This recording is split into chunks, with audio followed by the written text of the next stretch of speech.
Good afternoon. Welcome to our webinar, The Basics of Breast Implant Removal. Hi, I'm Linda Haas, CEO of the Lu-Jean Clinic in Cleveland, Ohio.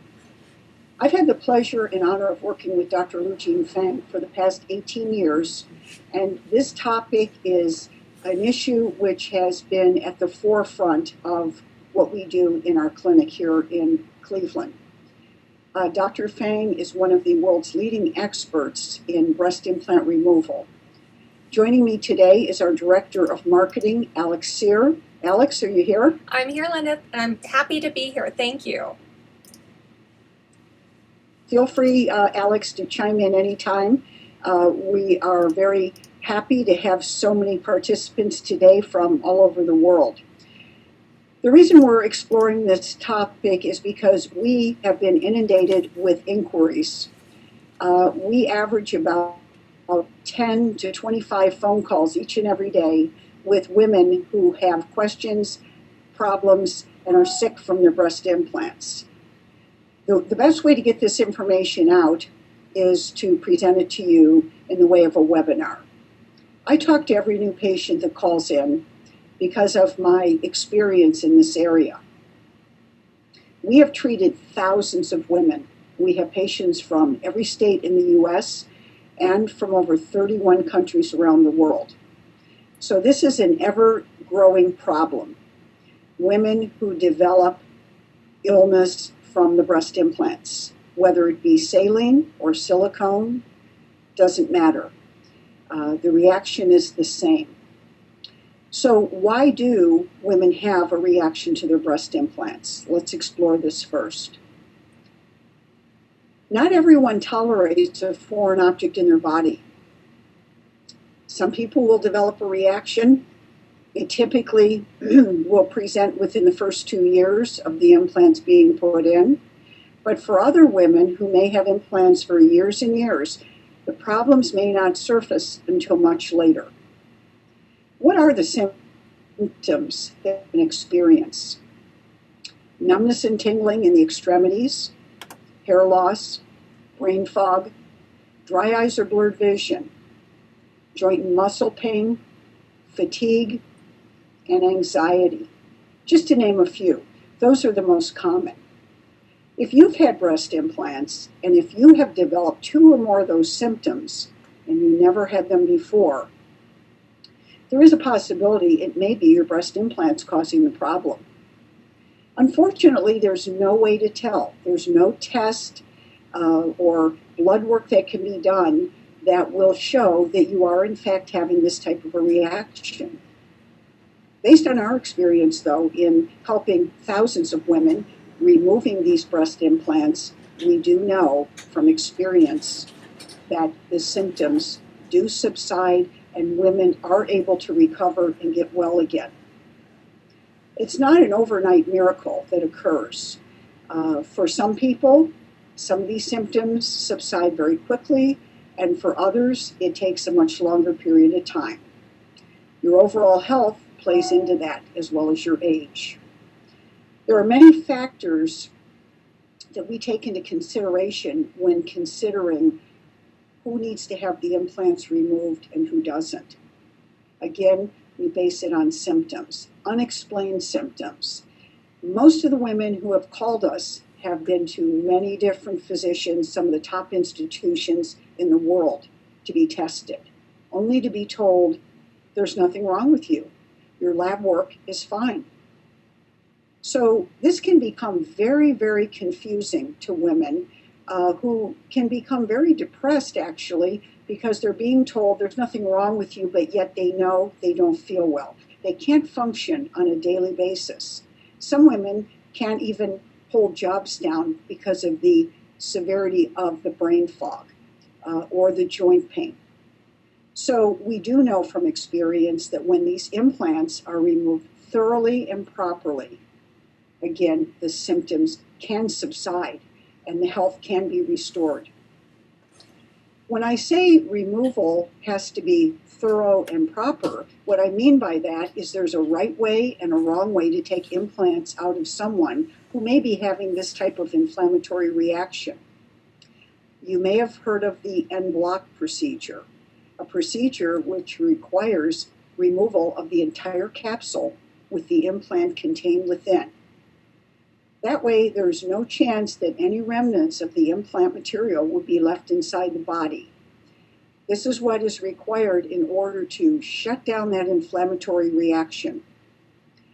Some doctors attempt to remove the capsule, but without having experience are unable to get all of it out. The most difficult portion of that capsule is what is behind the implant and is oftentimes attached to the chest wall. Dr. Feng is a microvascular plastic and reconstructive surgeon. She works with small microsurgery instruments, the same type used in open heart surgery or eye surgery. She's used to doing detailed, intricate work.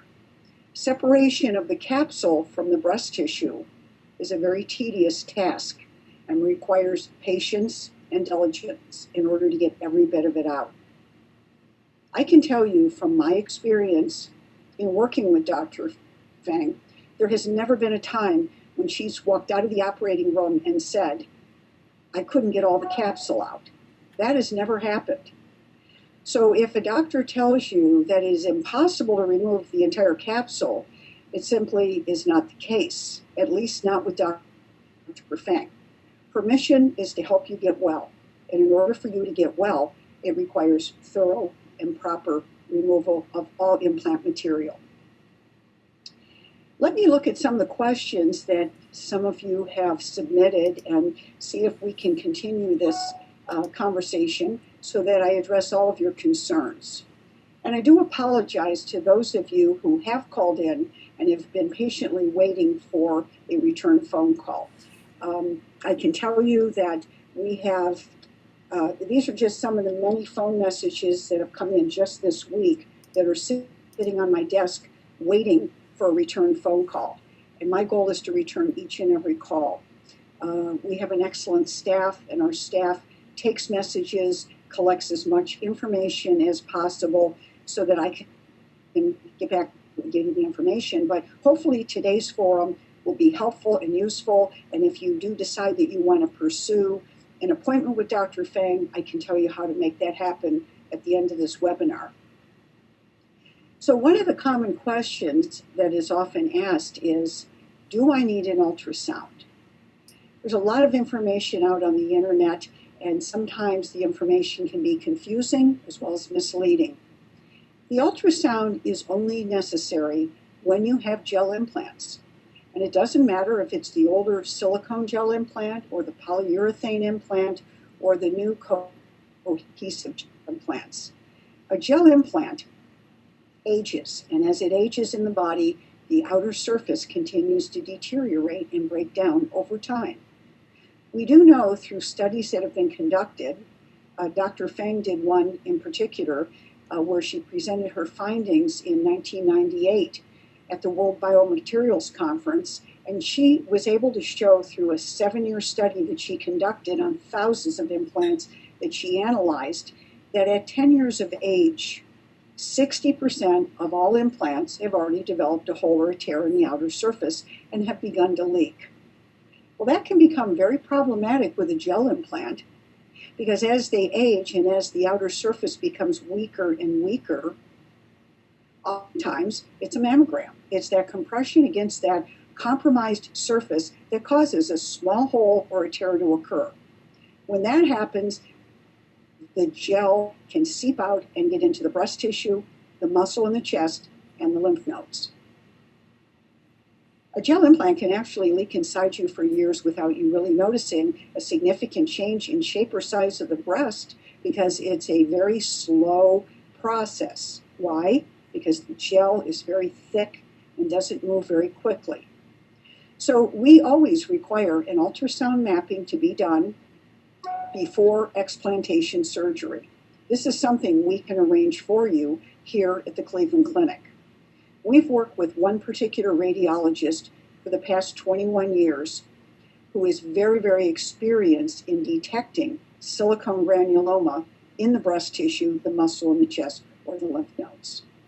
So if you have a gel implant that's 8 years or older, or if you have a gel implant that's under 8 years, but yet you have had some traumatic event occur, such as a fall, such as maybe a mammogram that was maybe a little bit too painful, or a blow to the chest, maybe it was the airbag in the car, or an auto accident, then we would definitely want to do an ultrasound for you.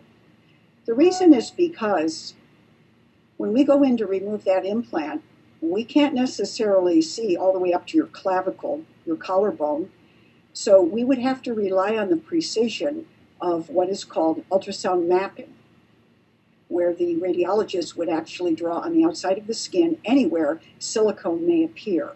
This provides Dr. Feng with a roadmap so that she will be able to easily get to that location with a minimal amount of cutting from the inside, of course, to remove the granuloma.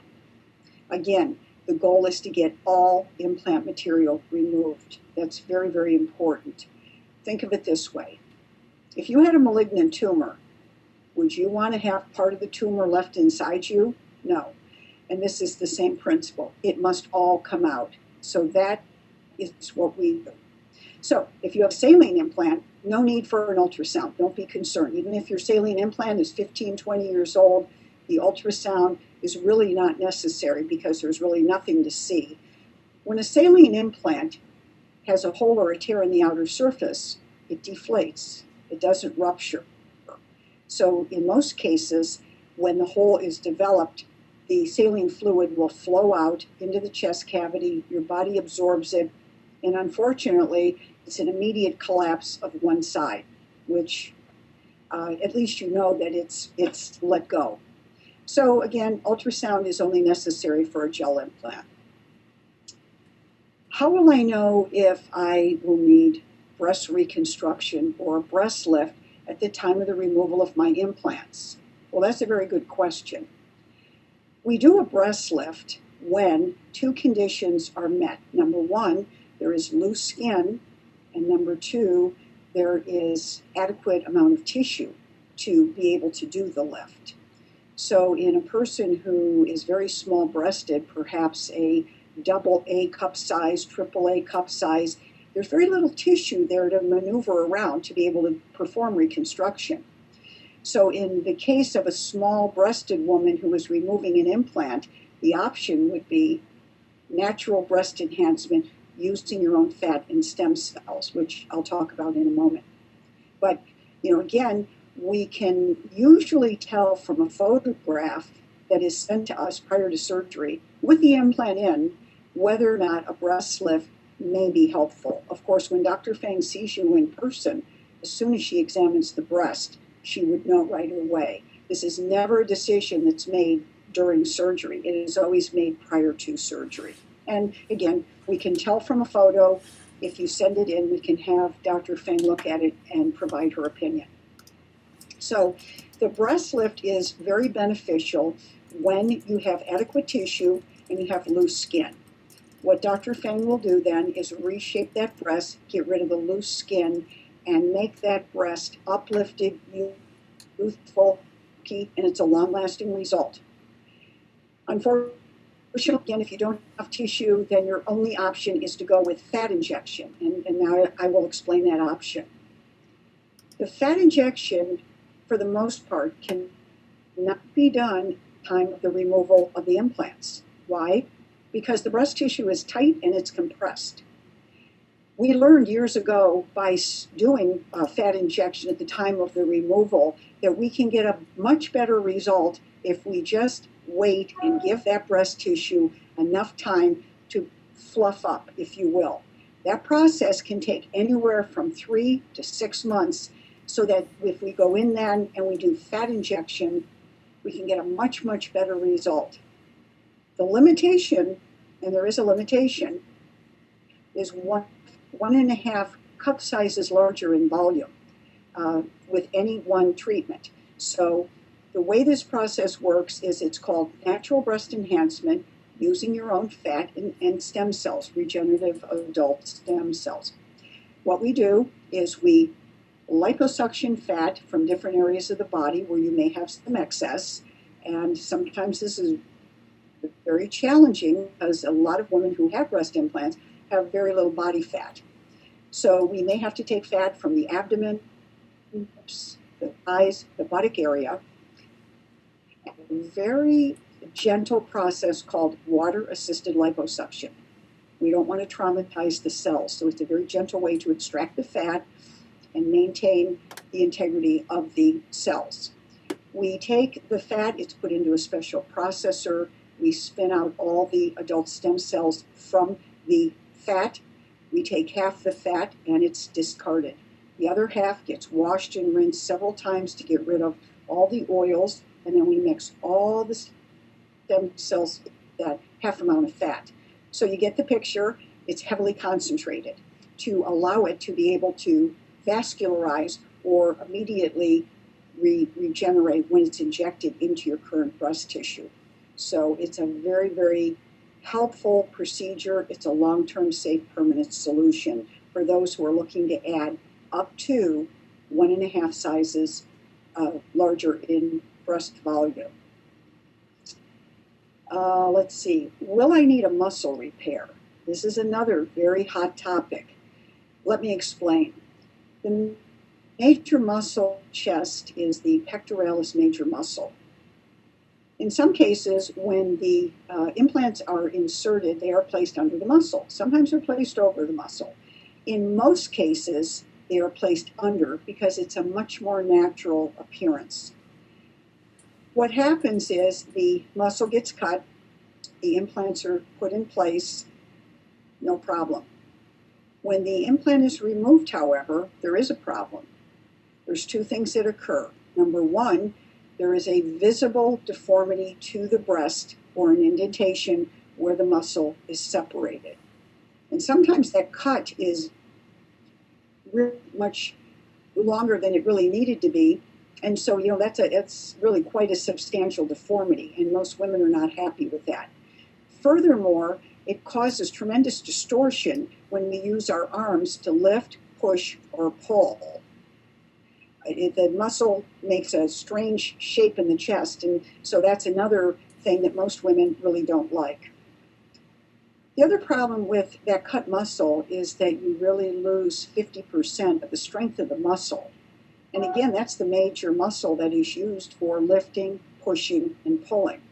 So Dr. Feng always repairs that muscle. That's very, very important that that muscle is reattached and the integrity is restored so that you have the strength back in the muscle. You don't have any type of deformity to the breast.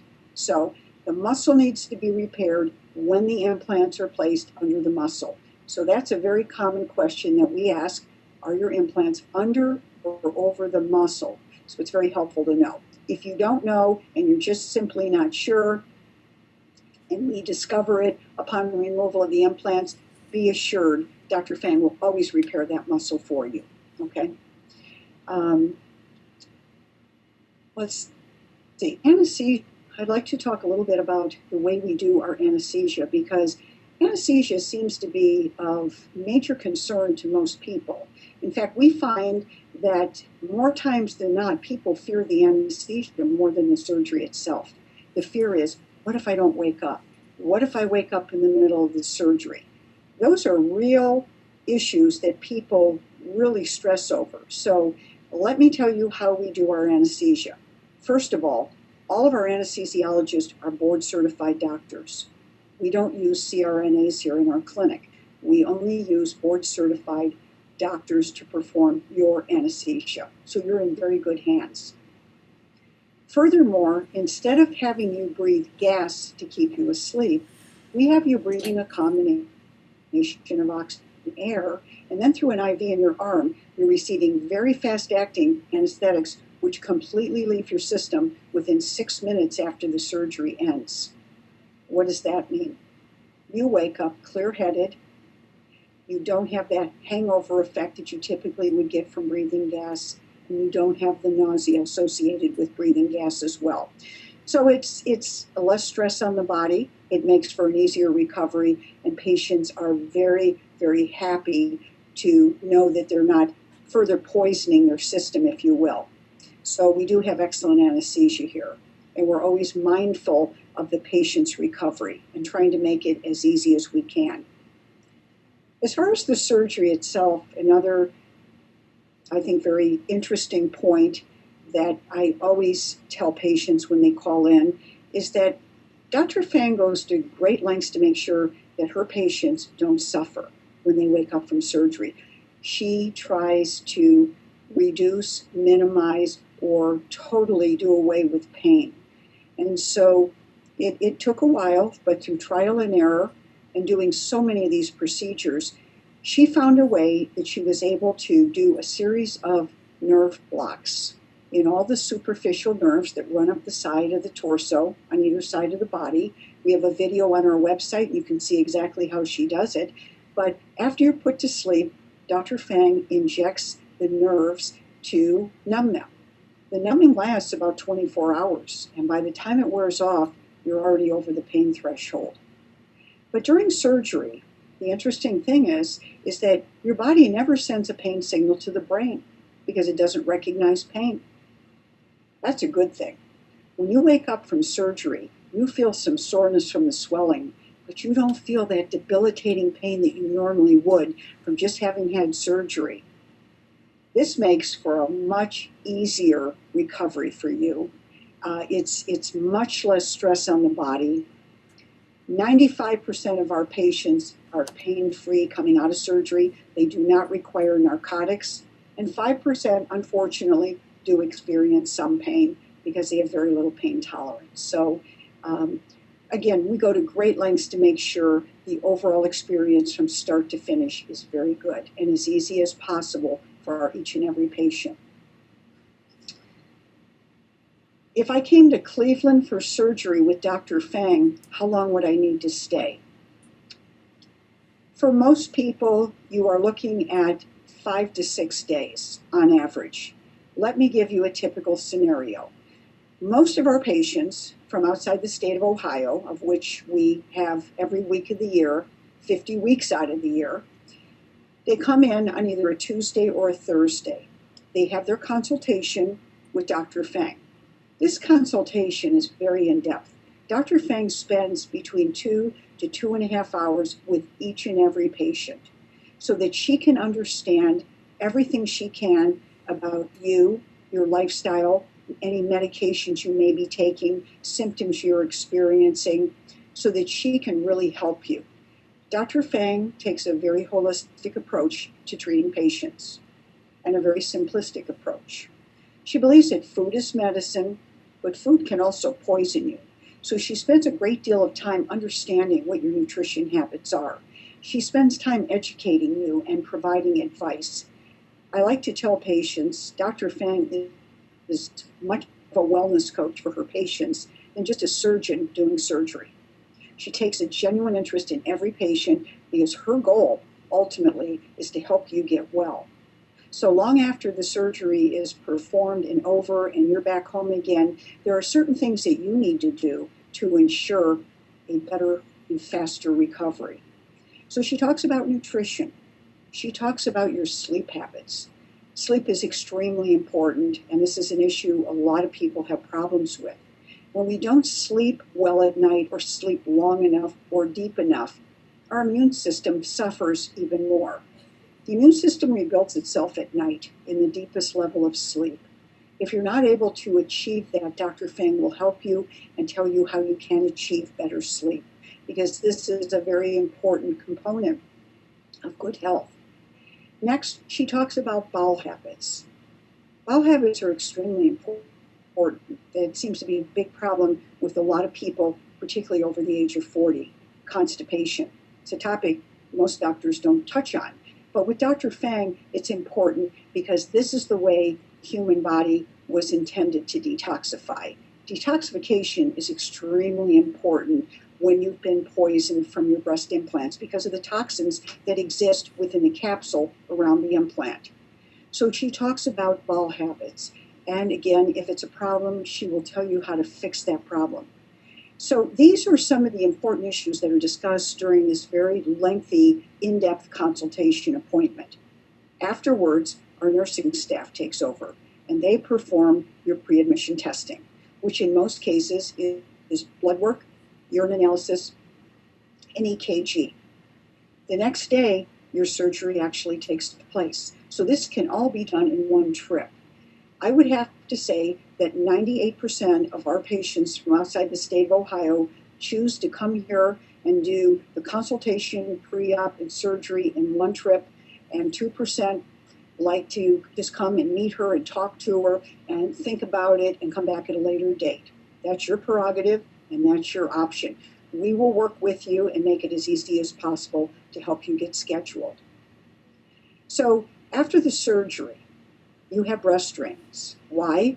Because once you take that implant out, you have a hollow space within that breast. And we need that tissue to grow together very quickly before you leave. So we put the breast drains in, which are tiny little tubes connected to a little bulb, a little collection bulb, and we provide you with a form so that you can keep track of your drainage on the right breast and the left breast every 4 hours while you're awake, not while you're sleeping. And we track that each and every day while you're here. Again, it's an outpatient procedure, so you're staying either in your hotel, motel, furnished condominium, bed and breakfast, whatever you choose. But once your drainage is below a certain number for a full 24-hour period, then it's safe to have you come back in. We will remove those drains. The holes are so small they close up all by themselves.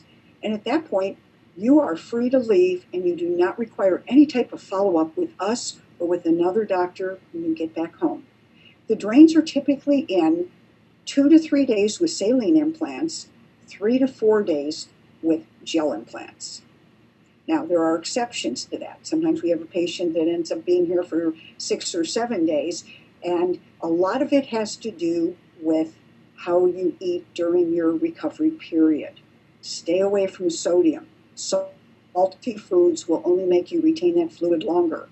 Using the arms too much also will disrupt that healing and will also create more retention of fluid. So we will coach you, we'll provide you with a complete written instruction, post-op instructions, excuse me, and so you'll have the proper guidance. But for the most part, most people are in Cleveland for surgery from start to finish for 5 to 6 days.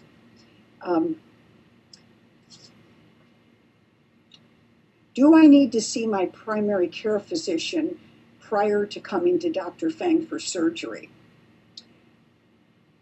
The answer is, for the most part, no, because so many of you have, revealed your complete health history to me before we've even scheduled you, so we know you've been to doctor after doctor after doctor. So it's not like you haven't seen a doctor yet and you're coming to Dr. Feng for the first time. Dr. Feng is usually the last stop after you've exhausted all other possibilities. You've been through testing. Everything else has been ruled out. So it's usually not necessary. If we think that it is necessary and we feel that you need a medical clearance based on the information you provided and based on your symptoms, then we will certainly tell you that you need to see a physician or a specialist to get a medical clearance before we can schedule your surgery. Let's see here. We talked about the breast lift. How long do I need to stay? Do I stay at the Feng Clinic? No, we're not an overnight facility. It is an outpatient facility, though. Let me tell you about that. People will ask the question, is it safe to have surgery there? What if something goes wrong? What if there's an emergency? And that is a legitimate concern. I can tell you, again, I've worked with Dr. Feng for the past 18 years. Oh my gosh. We have a surprise appearance here. This is unexpected, but I'm going to introduce you to Dr. Feng. Hello. Tell you we're in surgery. I'm in surgery and I'm about to go see another patient. I hope I can meet all of you and I hope I can help all of you. Thank you. Thank you, Dr. Feng. That was totally unexpected, so I'm glad you got to see her and hear her. She's been in surgery today. Her surgery days are Monday, Wednesdays, and Fridays. So let's get back to the question. Is it safe to have surgery like this in an outpatient surgery center, especially if you're so sick? The answer is absolutely, without a doubt. I have personally worked with Dr. Feng for the past 18 years. We were at Mount Sinai Medical Center of Cleveland before Dr. Feng created her own outpatient surgery center in the eastern suburbs of Cleveland. This is a 15,000 square foot health and wellness center. Dr. Feng employs a staff of 34 people, top-notch professionals in every way. We work together as a team to ensure the best possible outcome for our patients. I'm proud to tell you we have 0 infection rate in this facility in the past 16 years. Think about going into a hospital today. Think about going into a busy surgery center where there's multiple surgeries going on at the same time. The risk of infection is far greater. You have to be concerned about things like MRSA and staph.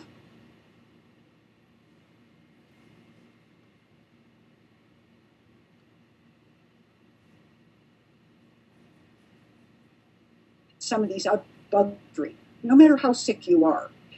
The other point to make, besides having 0 infection rate, we've never had to transfer a patient for an emergency. We have transfer agreements with 2 major hospitals that are within 5 miles of our facility. We've never had to call in the emergency squad to move a patient for any type of emergency, ever. Dr. Feng has been doing surgery for 28 years. She's a graduate of Yale and Yale Medical School. She started her college career at the age of 16. She's brilliant. I don't think I've ever met a more brilliant doctor. She never stops learning, researching. That's why her facility is so well run, because she is the medical director and she really runs a very tight ship here. So we're very proud of our track record and we will continue to maintain that track record. But I will tell you, we are prepared for any type of an emergency that you can even dream of. We have a crash cart here. We are in full operation mode. If we have any type of serious emergency, it can be handled here very easily. So you're in very, very good hands. And I always like to bring this up, even though Dr. Feng says, why did you say that? Dr. Feng has never lost a patient in her entire career. And I think that's important for you to know, because how would you know? Particularly if you're contemplating coming for surgery and you're thinking, geez, I've never met her, I've never laid eyes on her. Dr. Feng has an outstanding reputation, as evidenced on the internet and by all the people that call in here each and every day who are interested in her services. So let's see, what else? Recovery. Let's talk about the recovery for a moment. So once you leave here, your drains have been removed, you've been rewrapped, you go home. You're well on your way to recovery. So the only limitation that you will have is that for the first 2.5 weeks following your procedure, we don't want you to lift, push, or pull anything over 5 pounds. 2.5 weeks, that's it. So by the time your drains come out, you really have about 2 weeks left to go. At 2.5 weeks, you can pretty much do whatever you like. You can begin to work out, use the arms, do things that are more strenuous. Our goal is to heal you within 10 days. If we can accomplish that goal, we know that your incision lines will fade away to barely being visible. Which brings up the next question. What about scarring? Scarring is a function of 2 things. How well the patient heals and how well the surgeon sews. And don't be fooled. No 2 surgeons think alike nor sew alike, and I really mean that. Dr. Feng, we tease her all the time and tell her she could sew wedding dresses. She sews beautifully. We make sure that our patients also understand that part of that healing process is up to them, because she's going to do her job to the best of her ability. Her suturing is beautiful, but it's really up to the patient also to make sure that they heal well, because compromised healing results in bad scarring. So again, our goal is to heal you within 10 days, and your incision lines will fade away to barely being visible. So how do we help accomplish that? We provide you with a very, very comprehensive food and medication list for you to adhere to at least 2 weeks before your procedure. So not only do we tell you the obvious, no aspirin, no ibuprofen, no fish oil, no vitamin E. I think most people know that and they accept that. But a lot of people don't understand that even food items like strawberries, grapes, tomatoes, garlic, they all interfere with your blood's ability to be able to clot properly.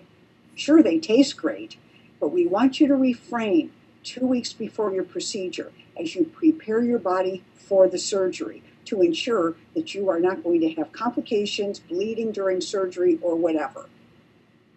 So again, scarring really is a 50-50. Cost. Let's talk about the cost so that you understand how that works. I've heard people say, they've said to me, I've heard Dr. Feng is so expensive. First question is compared to what? When you think about it, you are talking about one of the best surgeons in the world.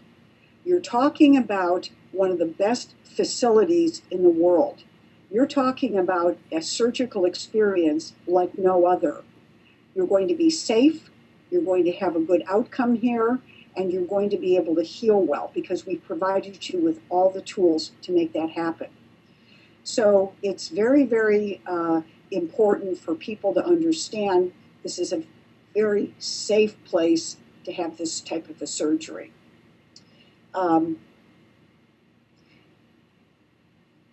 Alex, do you have any other questions that are coming in that you want to add?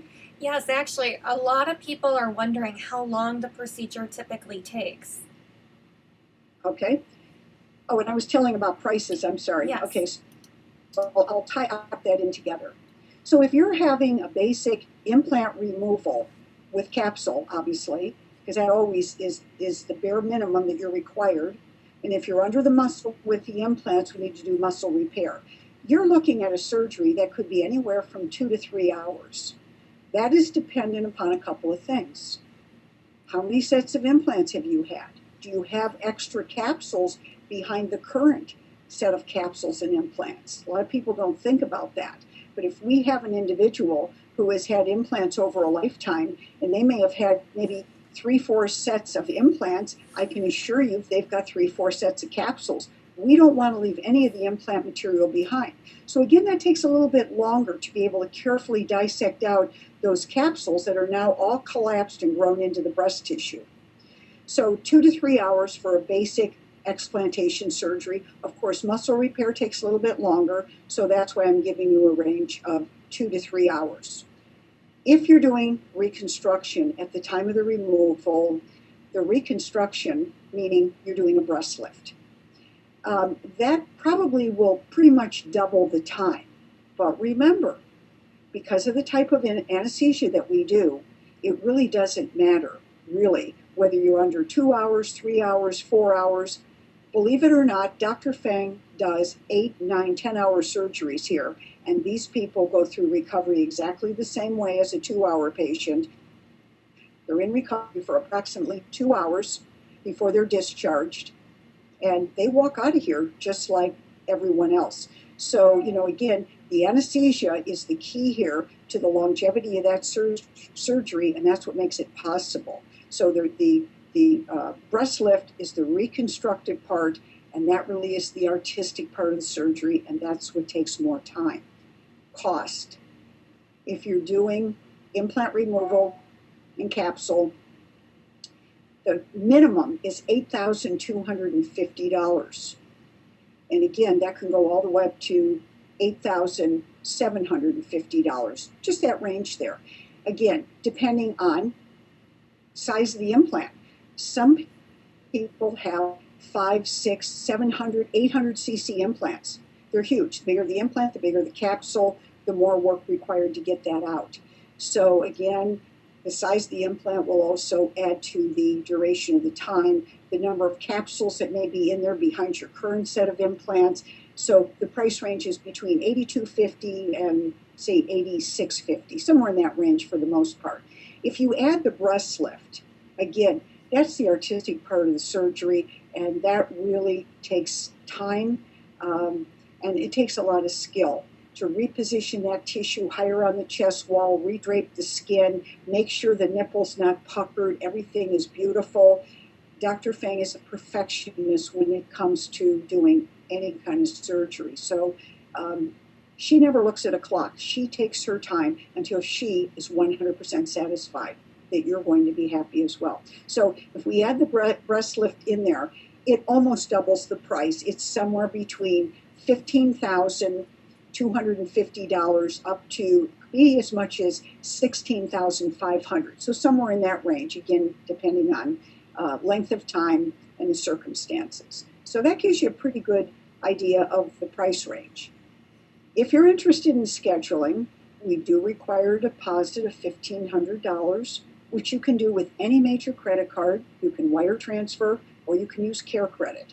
Care Credit will allow you to spread your payments out over time. And we have 3 plans available. So that's how you would put down your deposit. And at the time you put that deposit down, we will get you scheduled. We will send you your welcoming packet. We will provide you with everything you need to make your trip easy. You'll have the hotel brochure, which will give you a description, toll-free number, and pricing. You will have maps how to get here from Cleveland Hopkins International Airport or any of the surrounding private airports, or if you're driving by road. We also, Alex? I'm here, Linda. Okay. Sorry, my screen froze and I thought I blanked. No, you're good, but we're almost out of time, so I think this will be our last topic. Oh, okay, very good, no problem. So you will get the surgery vitamins, and we provide you with the supplements bromelain and arnica montana, which are 2 all-natural homeopathic remedies for inflammation and swelling. They're very effective. We provide you with, of course, information on Dr. Feng. We provide you with the food and medication list so that you have a reference to refer to. And we provide you with the forms we need you to fill out and bring with you to your first appointment.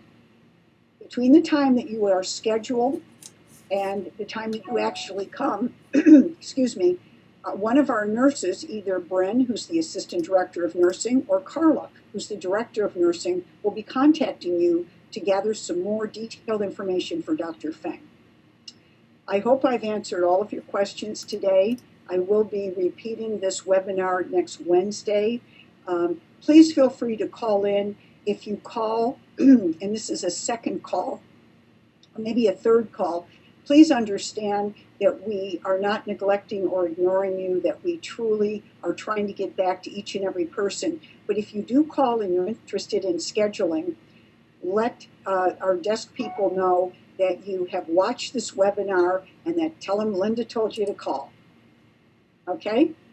Okay, Thank you Linda. very much for joining today. I hope you found this informative.